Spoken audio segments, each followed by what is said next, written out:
दोस्तों, नई प्राथमिक शिक्षक भर्ती का विज्ञापन आपके सामने है। 40,506 पदों पर विज्ञापन जारी हुआ है। सबसे पहले यहाँ पर हम पदों की संख्या को देख लेते हैं कैटेगरी वाइज। तो अनारक्षित के अंतर्गत यहाँ पर देखिए पदों की संख्या जो है वो है 16,204। इसमें से जो महिलाएं हैं उनके लिए 5,686 पद रिक्त हैं अनरिजर्व कैटेगरी में से। ठीक है। ईडब्ल्यूएस के लिए 4,066 पद हैं, महिलाओं के लिए 1,203 पद हैं। एससी के लिए 6,477 पद हैं और महिलाओं के लिए 2,430 पद हैं। एसटी के लिए 418 और महिलाओं के लिए 124। अत्यंत पिछड़ा वर्ग के लिए 7,290 और महिलाओं के लिए 2,696। ओबीसी के लिए 4,861 और महिलाओं के लिए 1,622। पिछड़े वर्ग की जो महिलाएं हैं उनके लिए 1,210 और इस तरीके से 40,506 पदों पर विज्ञापन है, जिसमें से महिलाओं के 13,761 पद ये हैं। ठीक है। अब यहाँ पर आप लोग देख सकते हैं ये प्राथमिक शिक्षक भर्ती का विज्ञापन है। हम इसमें अभी डिस्कस करेंगे कि क्या इसमें एलिजिबिलिटी क्राइटेरिया होगी। फिलहाल यहाँ पर आप वेतनमान देख लीजिए। तो वेतनमान जो है यहाँ पर प्रारंभिक वेतन 30,500 लिखा है और समय समय पर जो वेतन भत्ते होंगे वो अलग से मिलेंगे। बीपीएससी से विज्ञापन जारी हुआ है। अब इसमें अगर हम आर्ता की बात करते हैं तो यहाँ पर देखो आर्ता में कुछ चीज़ें दी गई। सबसे पहले बोला गया कि भारत का नागरिक होना चाहिए और बिहार राज्य के निवासी हों। तो भारत का नागरिक हो, इसका मतलब है कि इसमें सभी स्टेट के अभ्यर्थी आ जाएंगे, लेकिन आगे बोली गई बिहार राज्य के निवासी हों, तो इसका मतलब इसमें बिहार के अभ्यर्थी आएंगे। तो अब यहाँ पर सबसे बड़ा प्रश्न होता है कि इसमें अदर स्टेट के कैंडिडेट जो हैं आवेदन कर पाएंगे या नहीं कर पाएंगे। तो दोस्तों, जो बिहार राज्य के निवासी हैं उनको रिजर्वेशन मिलेगा, लेकिन जो अदर स्टेट के कैंडिडेट हैं उनको रिजर्वेशन नहीं मिलेगा। ठीक है, वो जनरल या अनरिजर्व में काउंट किए जाएंगे। ठीक है। फिलहाल नोटिफिकेशन से स्पष्ट हो रहा है कि यहाँ पर अदर स्टेट के कैंडिडेट आवेदन कर पाएंगे अनरिजर्व कैटेगरी के तहत। और इसकी जो जानकारी है जिस दिन ऑनलाइन आवेदन प्रारंभ हो गए उस दिन मैं आपको ज़रूर बताऊंगा कि इसमें अदर स्टेट कैंडिडेट आवेदन कर पाएंगे या नहीं कर पाएंगे। फिलहाल आज मैं इतना कह सकता हूँ कि हाँ 90% चांसेस है कि अदर स्टेट कैंडिडेट आवेदन कर पाएंगे। ठीक है। अब यहाँ पर देखो एलिजिबिलिटी क्राइटेरिया के बारे में स्पष्ट किया गया है कि मान्यता प्राप्त विश्वविद्यालय से कम 50% से आप स्नातक उत्तीर्ण होना चाहिए। ठीक है। और जो रिजर्व कैटेगरी के अभ्यर्थी हैं बिहार राज्य के लिए उनके लिए 5% की यहाँ पर छूट दी जाएगी। साथ में बोला गया कि आपने डीएलएड किया हुआ है या बीटी किया हुआ है या बीएड किया हुआ है या बीए एड किया हुआ है या बीएससी एड किया हुआ है या बीएलएड किया हुआ है, इनमें से कोई डिग्री आपके पास है तो आप आवेदन कर सकते हैं। ये भी बोला गया कि ऐसे शिक्षक जो 2012 या उसके बाद कहीं पर अपॉइंटमेंट हैं, ठीक है, तो अगर ऐसे शिक्षक हैं तो आपको टीटी परीक्षा उत्तीर्ण होना चाहिए। सिंपल सी शब्दों में आप ये समझ लीजिए कि यहाँ पर या तो आपके पास बिहार टेट क्वालिफाई होना चाहिए या फिर सीटेट क्वालिफाई होना चाहिए। ठीक है। और जो स्टेट का टेट होता है आपके स्टेट का वो यहाँ पर मान्य नहीं होगा। यहाँ पर केवल बिहार टेट या फिर सीटेट दो ही मान्य किए जाएंगे। ठीक है। प्राइमरी लेवल का ये आपका उत्तीर्ण होना चाहिए। ठीक है। तो ये तो बात हो गई एलिजिबिलिटी क्राइटेरिया के बारे में। कुछ यहाँ पर अनुभव भी मांगा गया, वो देख लीजिए।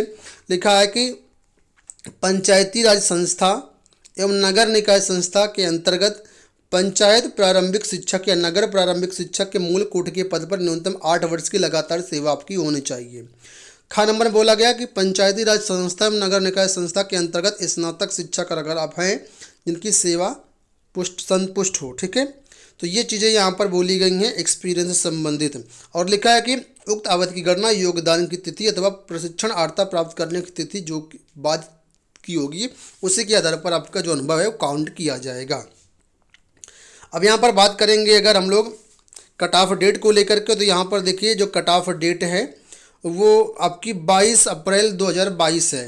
यानी इस तारीख के पहले पहले आपके पास समझ, शैक्षिक अर्हता, अनुभव, ये सारी चीज़ें इस तारीख के पहले पहले की होनी चाहिए। इसके बाद कोई चीज़ अगर आप हासिल करते हैं तो आपकी उम्मीदवारी रद्द कर दी जाएगी। ठीक है।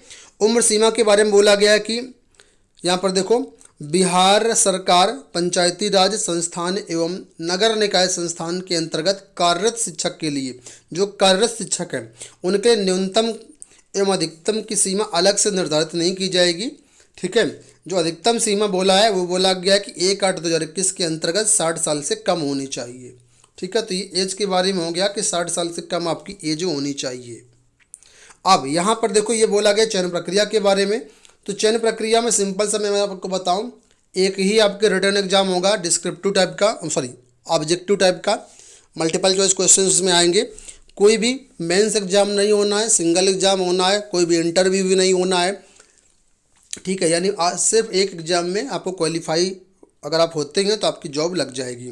जब जो आपका रिटर्न एग्जाम होगा तो उसके बारे में बताया गया कि आपके 150 प्रश्नों की परीक्षा होगी, बहुविकल्पीय प्रश्न आपसे पूछे जाएंगे और जो आपका क्वेश्चंस आएगा उसमें से सामान्य दिन के 75 अंक के क्वेश्चंस आएंगे और डीएलएड या बीएड विषय जो भी आपका होगा, ठीक है। यहाँ पर डीएलएड के बारे में लिखा है कि डीएलएड से संबंधित 75 अंक का पेपर होगा। तो कुल मिलाकर के जो आपका लिखित परीक्षा का एक सिंगल पेपर होगा उसमें 2 पार्ट होंगे, जीएस का और एक तरीके से आप डीएलएड के जो विषय रहते हैं उससे संबंधित प्रश्न यहाँ पर आपके आएंगे।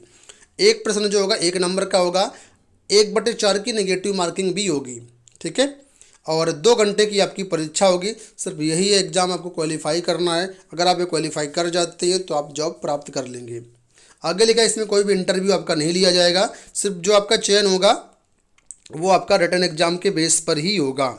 अब यहाँ पर बोला गया कुछ क्वालिफाइंग मार्क्स दिया गया, कट ऑफ दिया गया। देखो लिखा है यहाँ पर कि लिखित परीक्षा में सामान्य वर्ग के उम्मीदवारों को कम से कम 40% का मार्क्स लेकर के आना होगा। पिछड़ा वर्ग के उम्मीदवारों को 36.5%, अत्यंत पिछड़ा वर्ग के उम्मीदवारों को 34%, SC ST महिलाओं या निःशक्त जन उम्मीदवारों को न्यूनतम 32% लेकर के आना होगा, तभी आप क्वालिफाई माने जाएंगे। और उसके ऊपर जितना अंक लेकर के आएंगे वो आपका मेरिट में मतलब आपका जोड़ा जाएगा। और जितने नंबर ज़्यादा होंगे उतना ही आपके सिलेक्शन के चांसेस बढ़ते जाएंगे। तो ये तो बात हो गई चयन प्रक्रिया के बारे में। अब आवेदन के बारे में देख लीजिए और वेटिंग लिस्ट के बारे में जान लीजिए। तो यहाँ पर बोला गया कि प्रत्येक कैटेगरी के अंतर्गत 10% जो वेटिंग लिस्ट है वो भी जारी की जाएगी, ठीक है। और अगर बाई चांस किसी अभ्यर्थी के लिखित परीक्षा में अंक समान होते हैं तो जो अधिक उम्र वाला होगा उसको वरीयता दी जाएगी। अब आवेदन कैसे करना है, आवेदन के बारे में यहाँ पर देखो कुछ उल्लिखित है, मैं आपको बताता हूँ यहाँ पर कब से कब तक आप लोग आवेदन कर पाएंगे। तो 28 मार्च 2022 से इसके आवेदन प्रारंभ हो रहे हैं।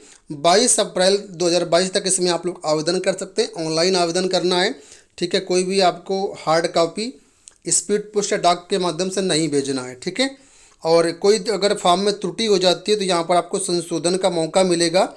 और एक है आवेदन भरने की अंतिम निर्धारित तिथि के बाद 1 सप्ताह यानी 29 अप्रैल तक आप लोग संशोधन भी कर पाएंगे। फीस के बारे में अगर बात करें तो यहाँ पर फीस के बारे में लिखा है कि जो सामान्य वर्ग के अभ्यर्थी हैं उनके लिए 750 रुपये रहेगा। जो बिहार राज्य के SC ST हैं उनके लिए 200 रुपये रहेगा। बिहार राज्य के जो स्थायी निवासी महिला उम्मीदवार हैं उनके लिए भी 200 रहेगा और दिव्यांग अभ्यर्थियों के लिए भी 200 है यहाँ पर, ठीक है। तो ये फीस के बारे में हो गया। सिलेबस के बारे में बात करें तो यहाँ पर सिलेबस के बारे में कुछ भी स्पष्ट नहीं किया गया, तो हो सकता है सिलेबस इसका अलग से जारी हो, लेकिन ये मैंने चयन प्रक्रिया आपको बता दिया। अब आवेदन कैसे करना है तो ये वेबसाइट दी गई है bpsc.bih.nic.in। इस वेबसाइट पर जाकर के आप लोग 28 मार्च 2022 से आवेदन कर पाएंगे। जैसा कि मैंने आपको बताया जैसे इसके ऑनलाइन आवेदन प्रारंभ होंगे तो मैं आपको इस वीडियो के माध्यम से अगले वीडियो के माध्यम से बता दूंगा कि कौन कौन यहाँ पर अभ्यर्थी आवेदन कर पाएंगे। अदर स्टेट अभ्यर्थियों को मौका दिया जाएगा या नहीं दिया जाएगा, वैसे मुझे उम्मीद दिख रही है कि यहाँ पर मौका मिलेगा, ठीक है। तो चैनल को सब्सक्राइब कर लीजिएगा, जो भी अपडेट होगी चैनल के माध्यम से आपको मिल जाएगी। डिस्क्रिप्शन बॉक्स में हमारा टेलीग्राम चैनल का लिंक दिया गया है, वहाँ पर भी ज्वाइन कर लीजिएगा। धन्यवाद।